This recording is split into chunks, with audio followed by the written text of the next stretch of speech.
एक गांव के किनारे पर एक घना जंगल था जिसका नाम था भूतिया जंगल।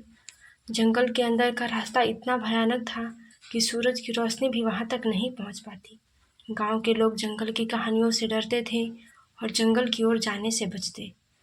कहा जाता था कि जंगल में पुरानी और जर्जर हवेली खड़ी है जिसमें एक राजा की आत्मा रहती थी।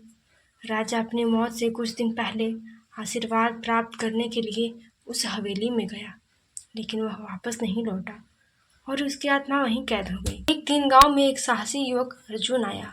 उसने गांव वालों से जंगल के बारे में सुना और उसने ठान लिया कि रहस्य का पड़ताल करेगा।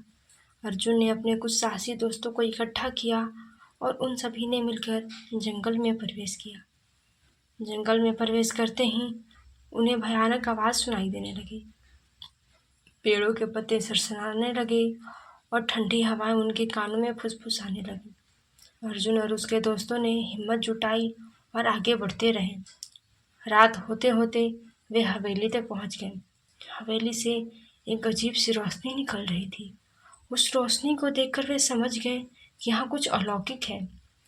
उन्होंने हवेली के अंदर कदम रखा और देखा कि हवेली के अंदर का दृश्य किसी रोशन महफल की तरह था। हवेली के मध्य भाग में एक बड़ा हॉल था जहाँ राजा की आत्मा को शांति पाने के लिए पूजा की जाती। अर्जुन ने देखा कि हॉल के बीच में एक पवित्र अग्नि जल रही थी। उसके चारों ओर अदृश्य ताकतें थीं। अर्जुन ने समझ लिया कि अगर उसे राजा की आत्मा को शांति दिलानी है तो उन्हें पूजा में खुद शामिल करना होगा। उसने और उसके दोस्तों ने जंगल के प्राकृतिक संसाधनों का उपयोग करके पूरी निष्ठा के साथ पूजा किया। पूजा पूरी होने पर राजा की आत्मा प्रकट हुई और उसने अर्जुन और उसके दोस्तों को आशीर्वाद दिया। राजा की आत्मा मुक्त हुई। जैसे ही वह ऊपर आकाश की ओर बढ़ी, पूरी जंगल में एक अजीब सी शांति छा गई। गांव वाले जब यह दृश्य देखने के लिए जंगल की ओर दौड़े तो हैरान हो गए।